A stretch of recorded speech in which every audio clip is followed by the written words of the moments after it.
감사합니다. 오늘도 잘 나오셨습니다. 예배당에 나오실 때 모든 무거운 짐, 우리 청년들 아이엠 크리스찬이라는 책에 존 스타트 그분이 쓴 그 책을 챕터가 목차가 한 7가지가 되는데 스타트 목사님 마지막에 정말 우리가 그리스도인으로서 가장 아름다움은 우리가 주의 마음을 알아야 된다. 그래서 마태복음 11장 28절에 수고하고 무거운 짐을 진 자들아 다 내게로 오라. 할렐루야. 내가 너희를 쉬게 한다고 하는 그 메시지가 결론을 맺고 있는 걸 보았습니다.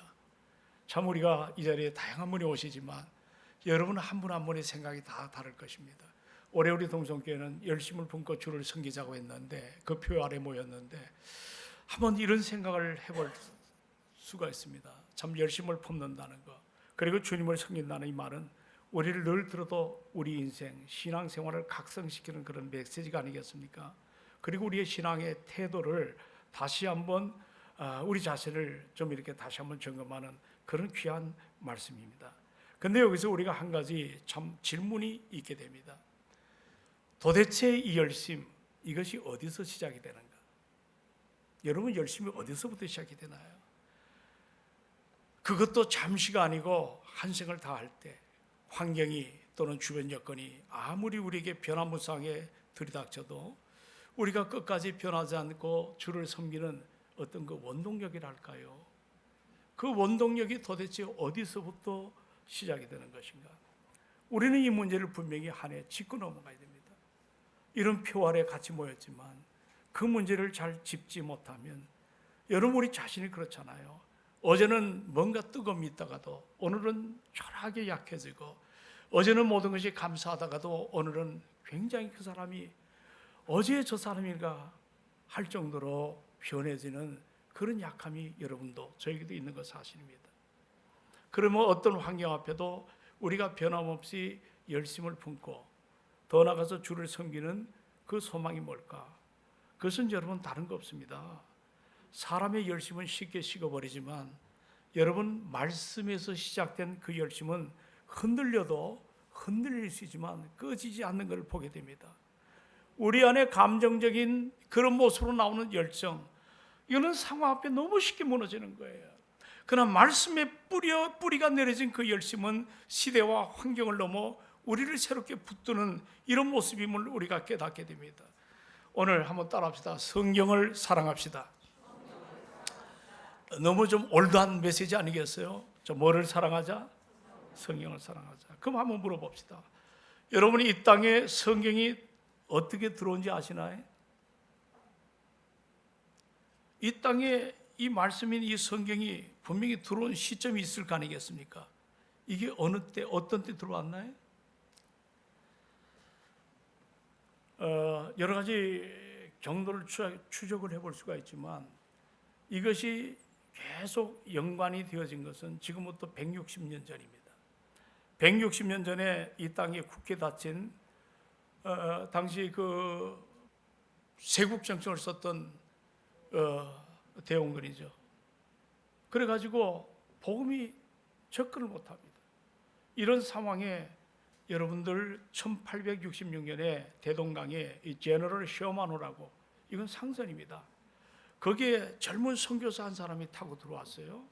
이분은 원래 중국 선교를 하다가 거기서 사역을 하다가 아내가 먼저 세상을 떠납니다. 그리고 굉장히 혼란스러워하다가 마음을 추스리고 이제 셔먼호를 타고 이 땅에 들어왔어요. 그때 나이가 27살입니다. 27살인데 대동강에 평양에 이제 들어와가지고 닻을 내려서 그 저반에서 들어왔는데 이분이 복음을 펼쳐보지도 못한 채 우리나라의 포절에게 결박을 당하고 거기서 참수를 당합니다. 토마스 선교사가. 근데 마지막 죽음 앞에 이분의 가슴에 두었던 소위 말하는 쪽복음이죠. 지금처럼 이런 66권이 아니라 조그만 마태, 마가, 누가, 요한 이런 조그만, 제가 어릴 때 그 공부를 했거든요. 그 쪽복음을 던지고 세상을 떠납니다. 그때 그 포절 가운데 한 사람이 박충권 씨라고 있습니다. 박충권. 그는 토마스가 죽어가는데 막 두려워하고 버들버들 떨고, 그렇게 하지 않고 오히려 평안하게 상대방을 향하여 웃음을 짓습니다. 그리고 책 한 권을 건네줍니다. 그가 그 땅바닥에 떨어진 한 권의 책을 줘갔잖아요. 그랬더니 그 책이 그의 인생을 바꿔놓은 거예요.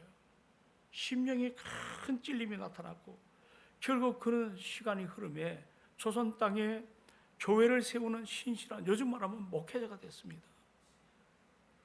그 피뿌림 속에서 그 모래사장에 뒹구는 성경 한 권을 갖고 그 인생이 박충건 씨라고 달라졌습니다. 그리고 거기에 함께 있던 또 포졸이 한 사람 더 있습니다. 박영식 씨라고. 정말 이 일화는 우리 가슴을 뭉클하게 하고, 그 성경 한 권이 오늘 이 땅을, 그의 삶을 어떻게 바꿔놨는가를 우리에게 보여주는데, 이분이 이제 성경을 갖고 왔습니다.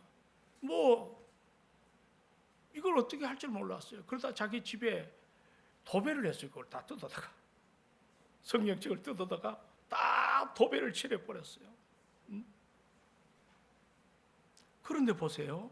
성경 벽지로 도배된 바로 그 방이 시간이 지남에 따라 예배 처소로 바꿔졌습니다. 훗날에 한국교회의 상징으로 일컬어지는 장대현 교회, 그 유명한 길선주 장로님 목사가 됐죠.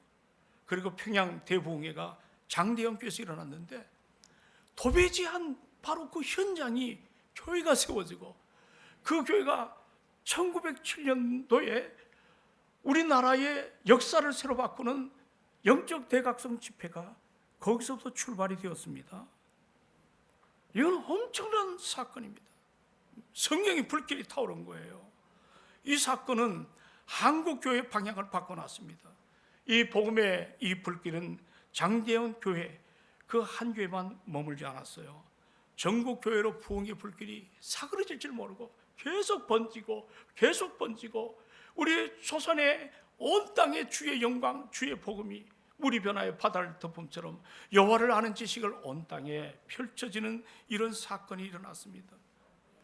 사람이 그저 벽지로 만들었던, 그 도배지로 만들었던 조그마한 그런 집에서 시작된 오늘 성령의 역사가 말씀을 통해 교회를 세웠고, 그 교회가 은혜를 통해 가지고 1907년에 평양 대부흥회가 일어났고, 그 부흥의 불길을 받은 사람들이 새벽기도를 만들었습니다.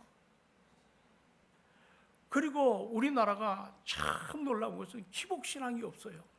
초창기에 제가 필리핀을 갔더니 이글레시아라는 교회가 굉장히 많아요. 분명히 십자가가 달려있습니다.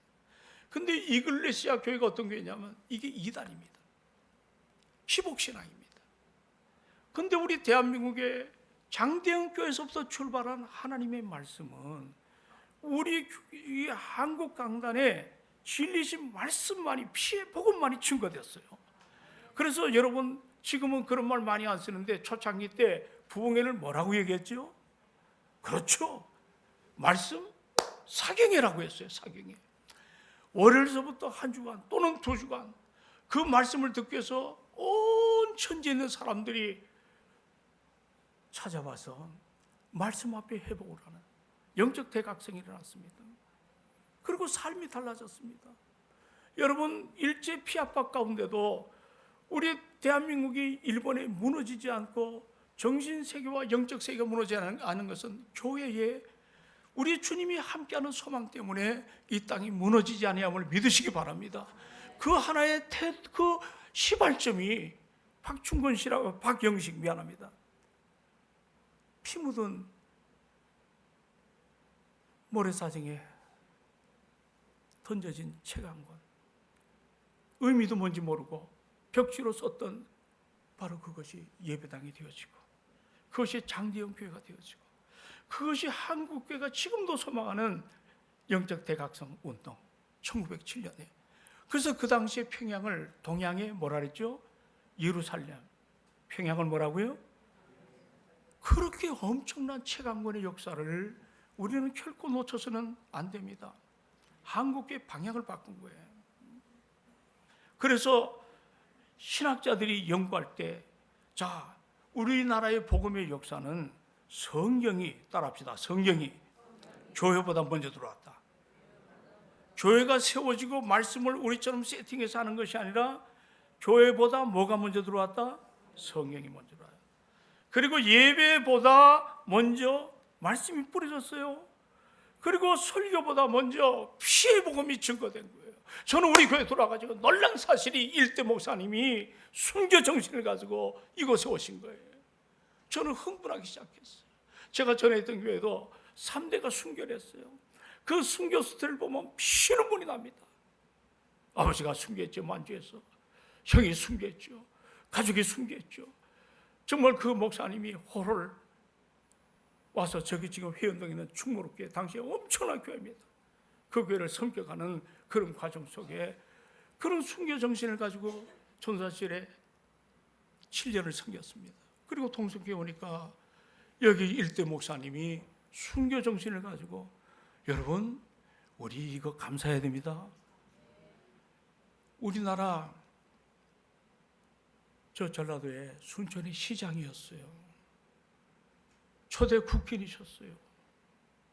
자기가 다 내려놓으셨어요.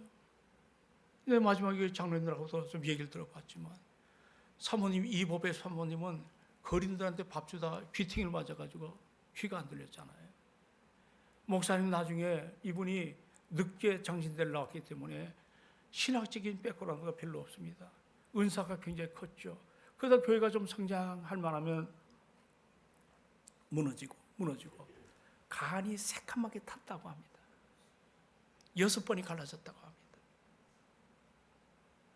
정말 믿음의 사람이에요. 두 번째 목사님은 의사였죠. 숙명여대 교수하셨죠.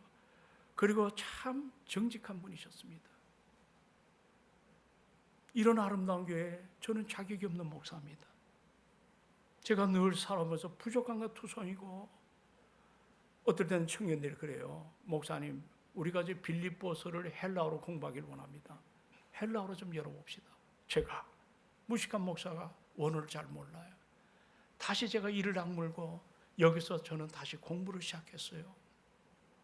이재철이라고 하는 주님의 교회 목사님이 이어받아서 제가 지금 없었지만 주택은행 또 하영조 목사님이 일하던 고합이라는 회사에 제가 후임으로 지도 목사 그리고 여기저기 다니면서 하나님의 은혜를 누리며 내가 만난 예수 그리스도를 전하는 자리에 그리고 동성교회 참 여러분한테 미안해요.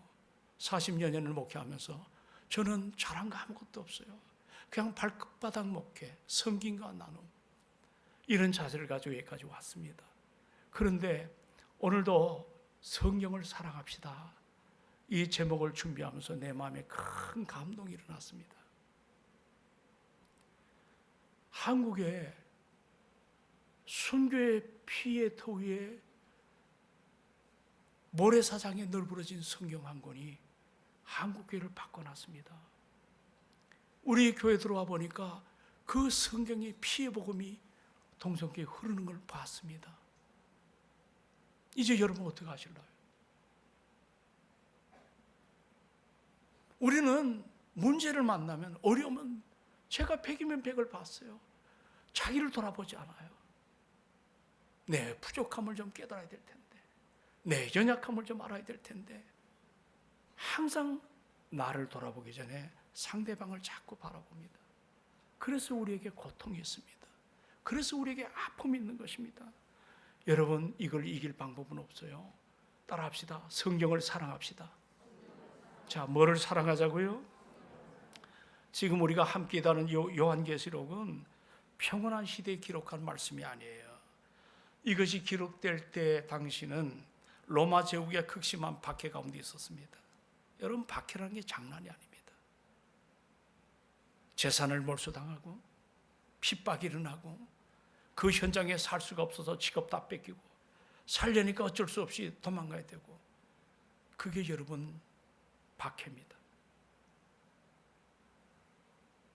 당시 이 도미티아노도 표현합니다. 이 황제는 자기를 주라고 얘기합니다. 근데 기독교인이 오직 주는 황제가 아니에요. 오직 주는 누구만이 주십니까? 우리의 구원자이신 예수 그리스도. 그분이 주라고 우리가 고백하는데 그거 못해가지고 황제한테 절하거나 숭배하는 거 못해가지고 어려움을 부지기수로 당했습니다. 요한은 신앙을 지키다 밤모섬에 유배당했잖아요. 이 밤모섬은 우리가 한번 가보지 못했지만 뱀들만 삽니다. 그것도 불뱀, 독뱀입니다. 물리면 그냥 죽습니다. 거기에 들어가가지고 하나님의 계신 오늘 계시록을 써내려가잖아요.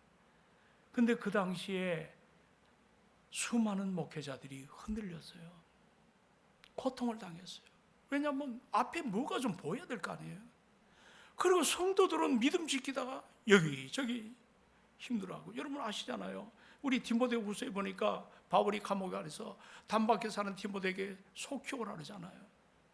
그리고 너는 올 때 성경책을 한 권 가져오고 내가 입고 있던 외투 한 벌을 가져오라. 그게 바울의 말년입니다. 그 많은 재산을 다 버렸어요. 그리고 외투 한 벌을 갖고 오래요. 내가 새벽 기도 인도하면서 마음에 거쳐볼 수 없는 격정이 일어나더라고요. 그리고 그 당시에는 성경이 많지 않은 시절이기 때문에 파피루스에 카피한 거, 양피지에 카피한 거, 그걸 갖고 오라고.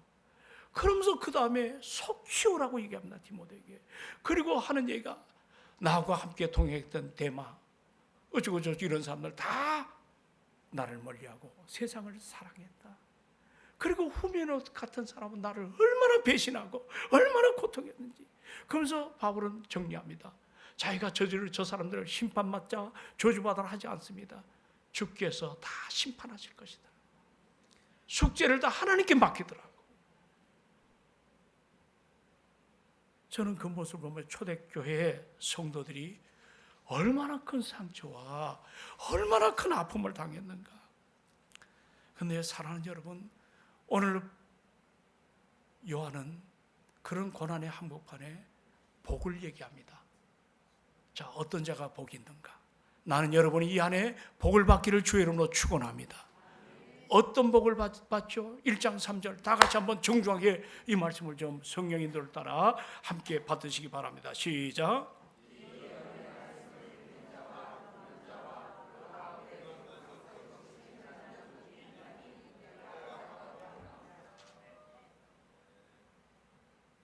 이 말씀을 뭐예요? 예? 읽고 또 듣고 또 이것을 지키는 자에게 뭐가 있다? 여러분, 이 복은요, 오늘날 세상이 말하는 그런 번영의 복이 아니에요. 우리의 진정한 복은 말씀과 함께 시작됨을 믿으시기 바랍니다. 내가 고난의 한복판일더라도, 내가 여러 가지 지금 직장을 잃어버리고, 내가 여러 가지로 오늘도 청년한 사람이 이제 직장에 이제 어려움을 당해서 그런 얘기를, 그런 환경이 있다 할지라도 우리가 기죽지 않는 것은 말씀과 함께하면 어떤 환경 앞에서도 우리가 약해지지 아니할 줄로 믿습니다. 복 있는 자가 그겁니다. 내가 모든 걸 다 잃어버렸습니다. 오늘 우리 가운데, 자 보세요. 오늘 그 헌금한 사람 500만 원이 작은 돈인가요? 11조도 안 하시는데 자기 치료비를 몽땅 털어서 교회다 냈어요. 그분이 뭐라고 하잖아요. 내가 쉽게 하는 거 아니에요. 목사님, 아기 학교가 잘 돼야 될 줄로 믿습니다. 이거 아기 학교 성장을 위해서 조금만 투자하면 앞으로 5년 10년 하면 우리 교회가 다음 세대가 살아날 줄로 믿습니다. 그리고 헌금한 거예요. 아시겠어요? 얼마나 고마워요. 몸에는 암이 붙어 있는데 하나님의 은혜로. 정말 사랑하는 여러분, 우리가 동성교회 이런 분들이 있습니다. 복이라는 건 다른 것이 아닙니다. 내가 질병이 나를 에워싸고 고통의 무게가 나를 짓눌러도 주님과 말씀과 함께할 때 우리에게는 복이 일어날 줄로 믿습니다. 나는 우리 동성교회가 이 복의 즐거움이 되기를 주의 이름으로 축원합니다. 우리 어느 한 장로님 늘 나오실 때마다 제가 은혜 받아요. 시편 119편 105절 말씀을 늘 묵상하세요. 주의 말씀은 내 발에 뭐예요? 그렇게 해서는 안 돼요. 다시, 주의 말씀은 따라만 해. 먼저 안 하고. 참 미워 죽겠어. 주의 말씀은 뭐예요? 내 발의 등이요, 내 가는 길에 빛입니다. 저는 그 장로님 기도하실 때마다 뒤에서 마음이 막 뭉클거려요. 여러분, 우리 인생에 뭐가 빛이고 뭐가 등입니까? 하나님의 말씀임을 믿으시기 바랍니다. 이 말씀을 읽고 듣고 지키는 자는 어둠의 길 한복판에서도 주님이 나침판이 되어서 우리 인생을 아름답게 이끌어 가실 줄로 믿습니다. 여러분, 바울 이후로 신학 세계를 정리했던 4세기의 어거스틴이 있습니다. 아우구스티누스라고 들었죠. 이 어거스틴이 이런 표현했어요. 성경이 뭐냐? 성경이 뭐냐? 하늘로부터 온 한 통의 편지다. 자, 성경이 뭐예요? 하늘로부터 온 한 통의 편지다.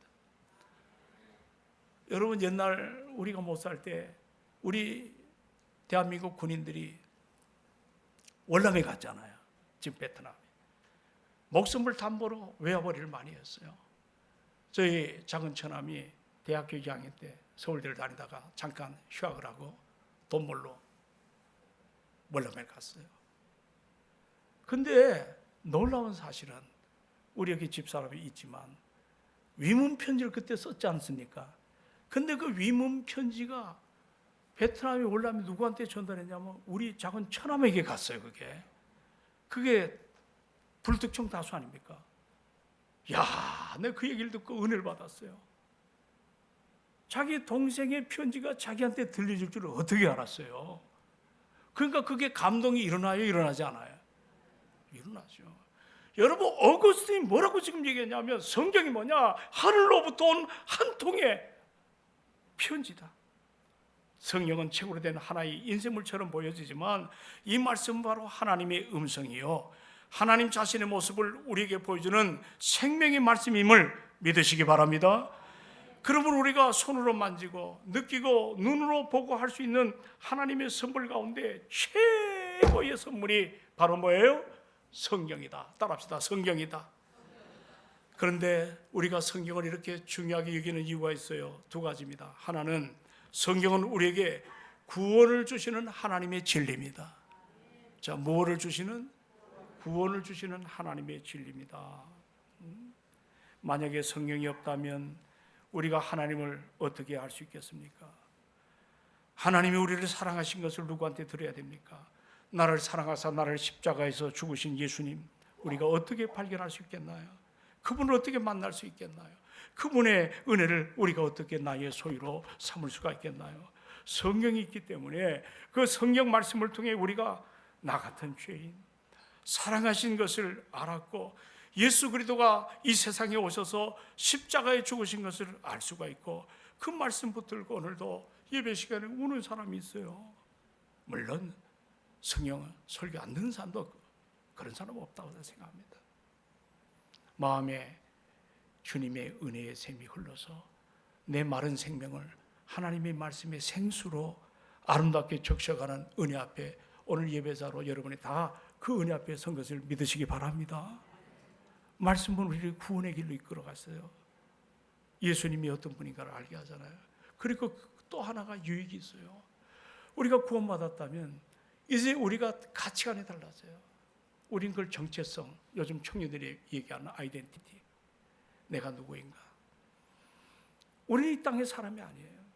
우리는 똑같은 인생을 살지만 우리가 예수를 믿으면 속 사람이 달라지고 우리의 생각이 달라지고 우리의 표대가 달라지고 우리의 삶의 모든 방식이 달라질 줄로 믿습니다. 그걸 바로 우리는 성품의 변화라고 해요. 성품의 변화. 예수님 닮고 싶어요. 어떨 때는 나오지만 해도 새벽에 나와요. 어떨 때는 말씀을 보지만 해도 그냥 갈망해요. 수요일날 어느 권사님은 저 어디에요? 포천에 사는데 그 추운 내역까지 순서를 맡았는데 순서가 늦었어요. 마지막 시간에 왔더라고요. 그래서 다시 앞에 나오세요. 성경을 읽으세요. 이런 사람들이 한둘이 아니에요. 은혜를 받으니까 성품의 변화가 일어나는 거예요. 저는 목회하면서 나오라도 이제 그 얘기를 하기가 싫어요. 성령님, 저분들이 은혜 앞에 서기를 원합니다. 저분들이 성령 안에서 새로워지기를 원합니다. 그 은혜 앞에 설 때 내가 달라지는 거예요. 할렐루야. 우리가 그 동성교회가 그런 아름다움으로 우리가 삶을 살아가야 되지 않겠나요? 그래서 바로 이런 모든 일을 우리에게 이끌어가게 하시는 것이 하늘에서 우리에게 주신 하나님의 선물, 뭐라고요? 예, 성령임을 믿으시기 바랍니다. 그래서 우리 주님도 마태복음에 나오잖아요. 사람은 떡으로만 사는 게 아니야. 그렇죠? 하나님의 입에서 나오는 모든 말씀으로 사는 것이라고. 할렐루야. 그 은혜를 우리에게 말씀하고 있잖아요. 우리가 성경은 날마다 묵상을 해야 돼요. 요즘 대한민국이 참 멋진 나라예요. 대한성서공회가 있잖아요. 우리에게 다양한 성경 버전이라요. 재료를 소개하고 있는데, 예를 들어 연령별 맞춤 성경이 있습니다. 어린아이 성경이 있죠. 청소년 성경이 출판됩니다. 다문화 성경이 있습니다. 한글과 외국어를 병렬로 제공하여 다문화 가정이나 외국인 근로자들이 말씀을 우리나라 말과 함께 자기 나라 모국어로 읽을 수 있게 만든 게 있어요. 그리고 시력이 좋지 않은 분들을 위해서 큰 글자 성경, 휴대하기 쉬운 핸디 성경, 시각장애인들을 위해 가지고 오디오 성경, 그리고 여러분들 스마트폰에 앱을 다 설치했잖아요. 그런 앱을 열어놓으면 성경이 얼마나 우리가 손쉽게. 근데 문제는 뭡니까? 이거를 내 것으로 삼기를 주의 이름으로 부탁합니다. 내 것이 삼지 않고 1년 360날 성경 한번 완독하지 않고 부끄럽죠. 내가 목사인데 성경은 안 봐. 그건 사건이죠. 내가 장로님인데 성경 한번 안 봐. 무슨 능력이 나타나겠어? 내가 권사인데 성경 한 번 1년에 제대로 읽지 않아. 이게 무슨 권사예요? 여러분, 하나님 앞에 하나님이 평가하실 줄로 믿습니다. 그리고 예배 태도가 달라져요. 자, 마틴 로이드 존스라고 하는 영국의 그 왕궁이죠. 거기에 설교 목사로 부름받은 이분은 의사입니다. 그분이 로이드 존스의 책을 보면 로마서나 또는 에베소 같은 데 보면 자주 언급하는 게 뭔지 아세요? 설교하다가 좀 딴청 부리는 사람이 있어. 저도 보면 그게 보이거든요. 그럴 때 저는 마음도 독심술을 배운 건 아닌데 정말 갈망하나? 정말 그렇지 않나? 보여집니다. 조금은. 저도 잘 몰라요. 근데 마틴 로이드 존스의 책을 보고 은혜를 받았어요. 설교할 때 가끔 당신들 지금 오늘 내 설교가 들리십니까? 여러분, 오늘 안 목사 설교 들리십니까? 들리면 여러분은 살아있다는 증거입니다. 여러분, 이 설교가 들리지 않습니까? 바로 그 순간에 당신은 심판을 받고 있다는 거예요. 정신이 퍼쩍 나더라고. 설교 예배 시간에 다 앉아있는데 어떤 사람은 설교가 들리는 사람이 있는가 하면 어떤 사람은 그냥 몸뚱이만 앉아있는 거예요. 설교가 안 들리는 거예요. 그래서 심판이에요. 그 자리가 심판의 자리예요. 지옥을 맛보는 자리예요. 아시겠어요? 그러므로 여러분, 하나님의 말씀에 인생을 걸기를 주의 이름으로 축원합니다. 여러분, 미국에 억만장자가 있어요. 이 사람 이름이 헨리 웰치입니다. 정말 돈을 모을 줄 알았지만 쓸 줄 몰라요. 우리 교회 안에도 그런 사람이 있더라고. 모을 줄 아는데 쓸 줄을 몰라, 세상에. 그게 여러분들 재력의 성공의 비결 결코 아닙니다. 식비를 아끼기 위해서 굶기를 다 안 사고 의료비를 줄이기 위해서 의료 서비스를 안 받았어요. 결국 그 사람이 죽었어요. 사인이 뭔지 아세요? 죽은 이유 영양실조로 죽었답니다.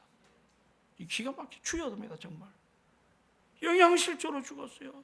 돈이 많았음에도 먹지 않고 병원에 가지 않다가 비참하게 죽고 맙니다. 오늘날 영적으로 헨리 웰치 같은 사람이 적지 않습니다. 하나님의 말씀이 지천에 깔려 있는데 마음만 먹으면 얼마든지 읽고 들을 수가 있고 그 말씀을 지킬 수 있는데 영양실조, 영적인 영양실조를 걸린 사람이 얼마나 많은지 모릅니다. 여러분, 따라합시다. 잘 믿으려면 말씀을 가까이 하자. 오늘 3절을 다시 한번 읽읍시다. 자, 3절 다 같이 시작. 이 예언의 말씀을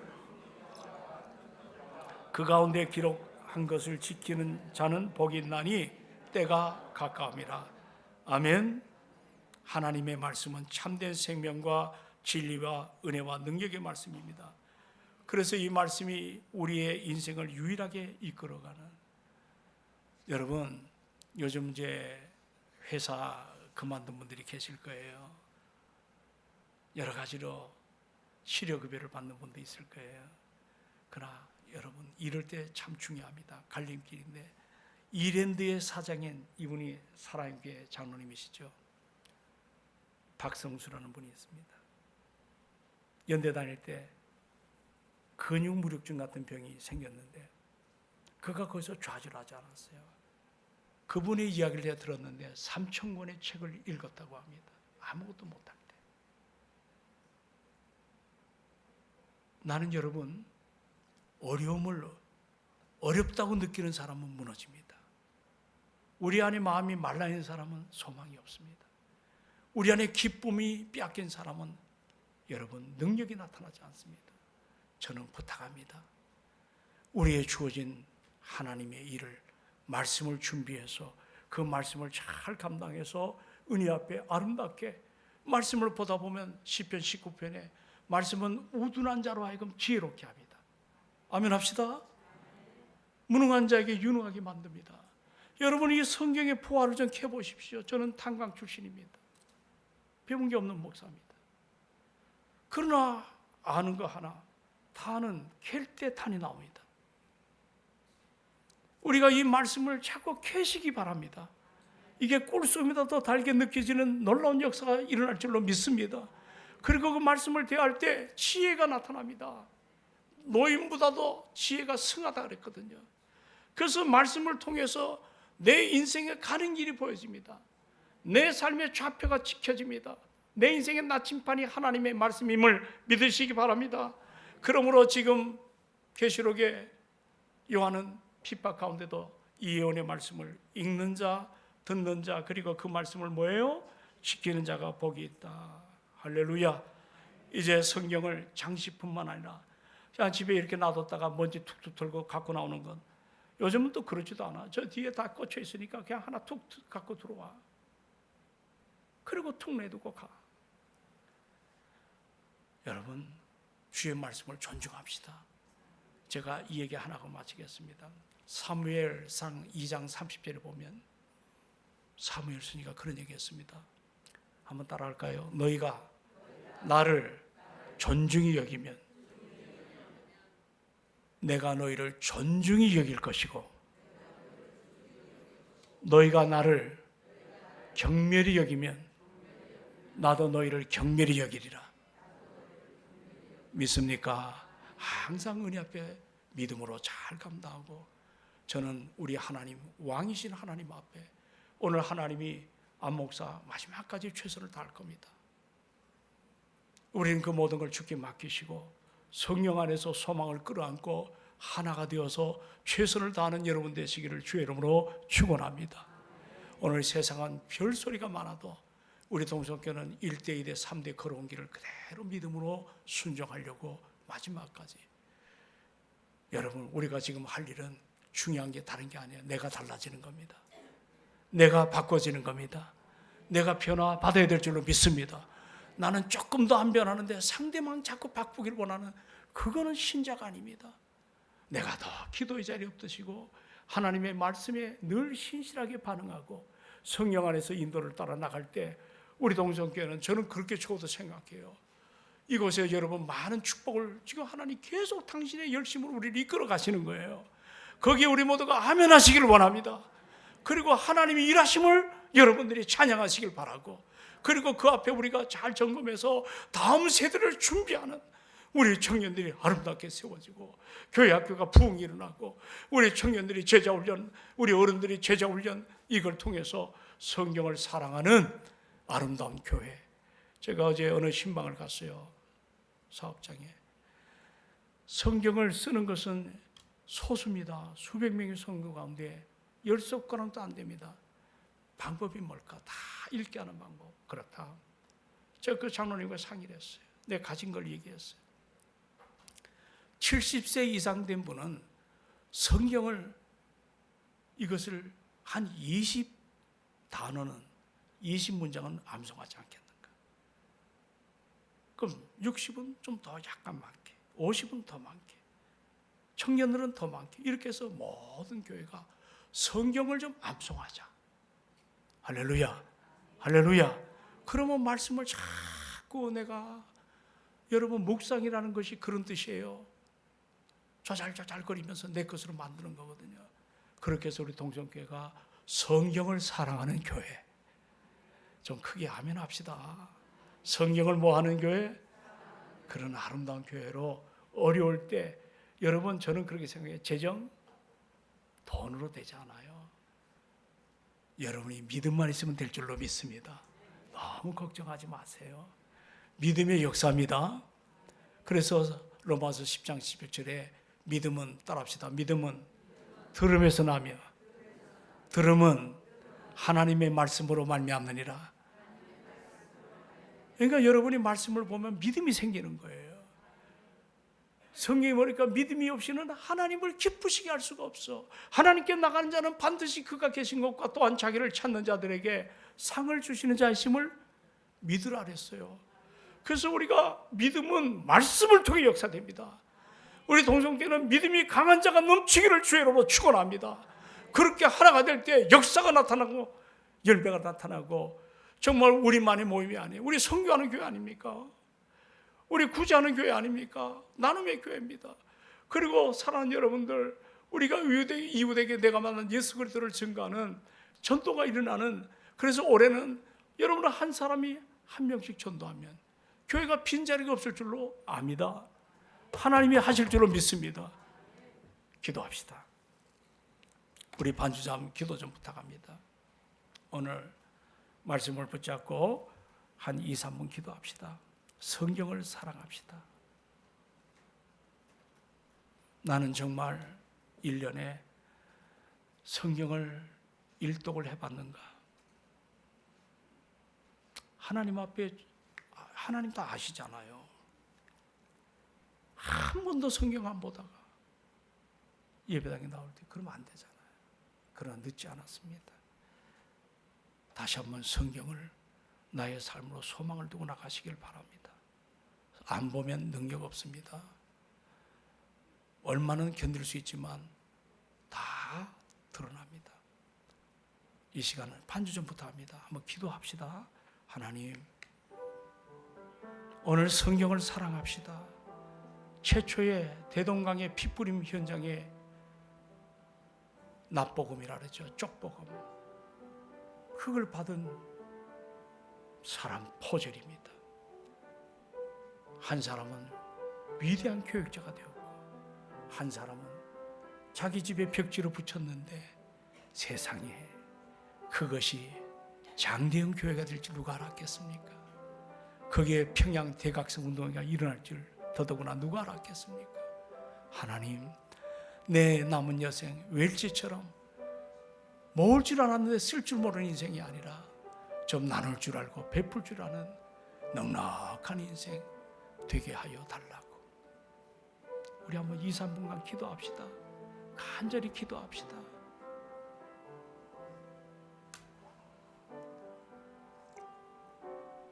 아버지, 고맙습니다. 하늘의 선물인 성경을 우리 모두가 사랑하기를 원합니다. 주의 영이 우리와 함께 하시고 나를 구원하게 그 길을 이끌어 가시는 성령이 말씀이셨습니다. 내 성품 변화도 하나님의 말씀을 보니까 예수님 닮는 모습이 나타났습니다. 우리 주일날 올 때 좀 감사가 일어났으면 참 좋겠어요. 눈물 젖은 신앙이 되기를 원합니다. 예수 닮는 아름다움이 일어나기를 원합니다. 삶의 품격이 달라지는 건강한 크리스천이 되기를 원합니다.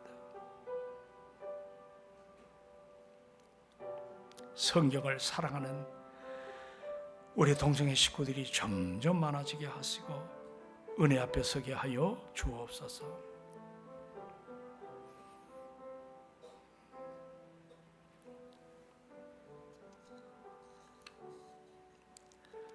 하나님 고맙습니다.